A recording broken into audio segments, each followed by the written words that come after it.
The mainstream left is tacitly supporting a fascist group that is committing terrorism to crush civil rights in the United States. Let that sink in.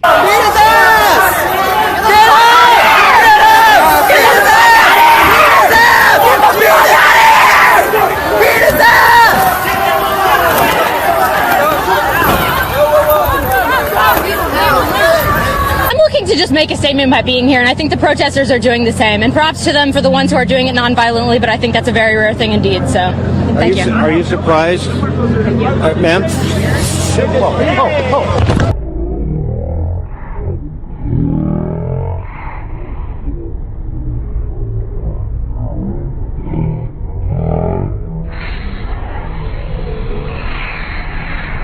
This is how they reacted to the beating, the pepper spraying of women, and the violent rioting at UC Berkeley last night. BuzzFeed writer Hannah Jewell. Laughing my ass off, Berkeley.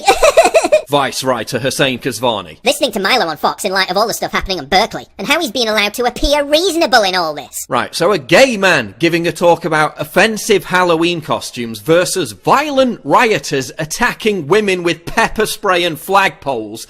And you're saying Milo is the unreasonable one. MSNBC producer Kyle Griffin. Trump is considering pulling federal funds from UC Berkeley because he's upset about protests over a Breitbart editor. Bludgeoning people with wooden poles because they have a different opinion to you isn't a protest, you utter twat. That's violent assault. Google engineer Adrienne Porterfeld. Last night I got a call from the UC Berkeley Alum Association asking for donations. Wonder if they're psychic. Time to donate, I think. Yeah, time to donate because there's just not enough money to fund vicious attacks on people for exercising their free speech rights, is there? The mayor of Berkeley. Using speech to silence marginalised communities and promote bigotry is unacceptable. Hate speech isn't welcome in our community. But using fists, feet, flagpoles and pepper spray to silence speech, that's tolerant and liberal. Hollywood director Judd Apatow. This is just the beginning.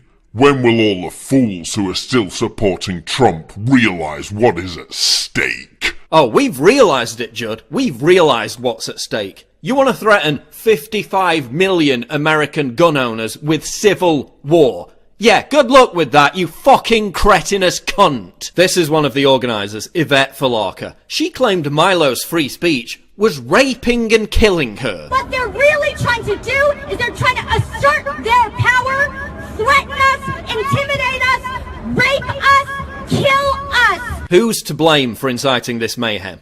Time magazine for legitimising violent riots during Ferguson. Newsweek for celebrating the attack on Richard Spencer. The Nation for romanticising the attack on Richard Spencer. Regressive leftists like Nazreen Malik who say violence against Trump supporters should be tolerated. Regressive leftists like India Knight and the deluge of other journalists who called for or joked about Trump being assassinated. George Soros, financier of domestic terrorism. Arrest him and confiscate his wealth. Let's put this in perspective. The left is more outraged about Trump's Supreme Court pick, calling his high school club Fascism Forever as a joke back in the 80s, than they are about actual fascists viciously beating innocent people. Oh yeah, and good job, Antifa. So instead of a speech to 200 people, you gave Milo and his message a national media platform that reached millions of people. Well done, idiots! Let's be clear though, Antifa doesn't care how many times you insult them. They don't care that they're loathed by the vast majority of Americans. This is not about attracting support. It's about intimidating people out of exercising their First Amendment right to attend a Milo event. These people are fascists. Antifa also knows that it can rely on the mainstream media to report the fake news that this was a protest. It wasn't a protest, it was a violent riot. But the media will continue to report that it was a protest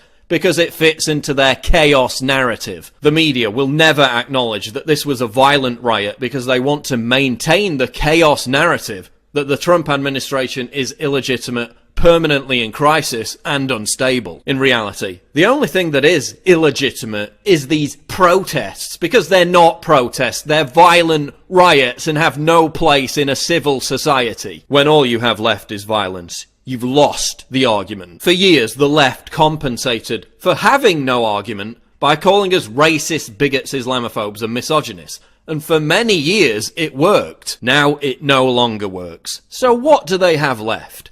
Intimidation, thuggery, and domestic terror. This is why Trump won.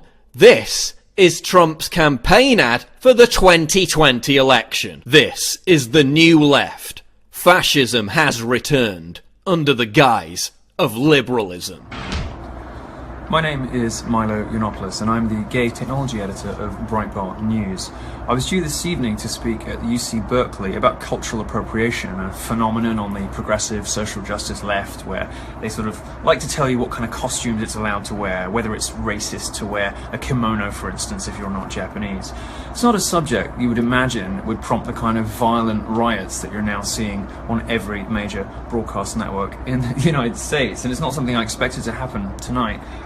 But it turns out that the progressive left, the social justice left, the feminist, Black Lives Matter, Antifa left, the hard left, which has become so utterly antithetical to free speech in the last few years, is taking a turn post-Trump's election where they simply will not allow any speaker on campus, even somebody as silly and harmless and gay as me, to have their voice heard. They won't allow students to listen to differing points of view. They're absolutely petrified by alternative visions of how the world ought to look, and people with arguments and fact and reason that don't conform to the crazy social justice left vision of the universe. So I was evacuated by my security detail and by the police tonight from UC Berkeley.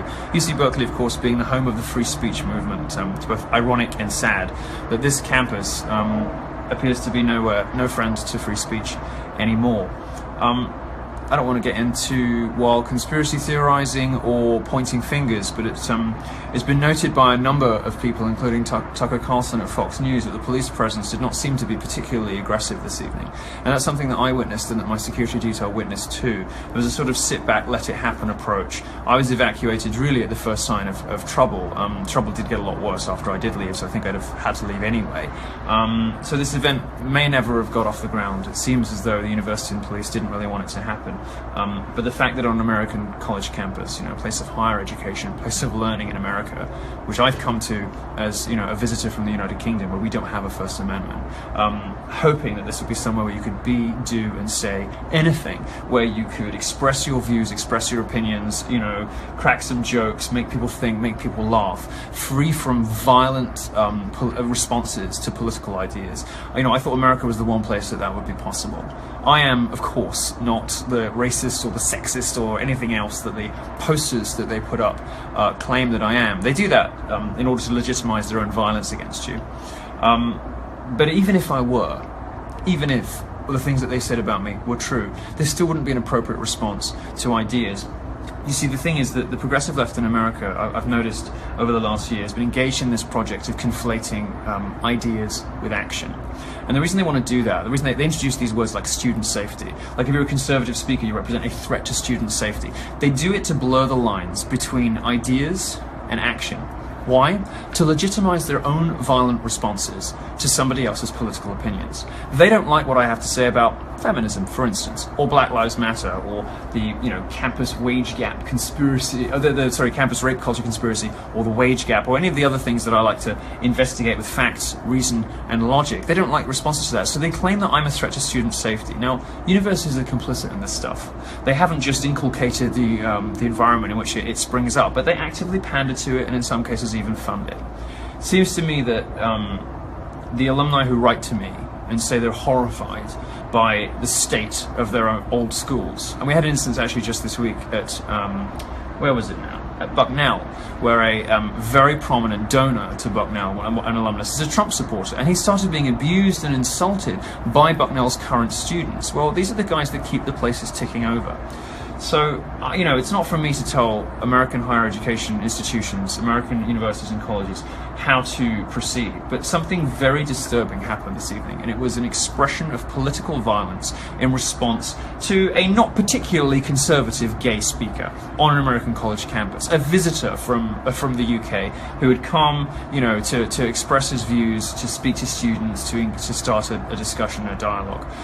Something very disturbing happened on UC Berkeley campus this evening, and the response to it from other colleges, I think, is going to determine whether people really lose faith entirely in the American higher education system, whether they, are prepared to send their kids to these places and to keep funding these places. But in the meantime, I'm just sitting in a hotel room, stunned that hundreds of people were throwing rocks, throwing goodness knows what else at the building, throwing fireworks at the police, and had to be subdued, according to reports I heard, with tear gas and non-lethal bullets, because they're so threatened by the idea that a conservative speaker might be persuasive and interesting and funny and might persuade, might take some people with him.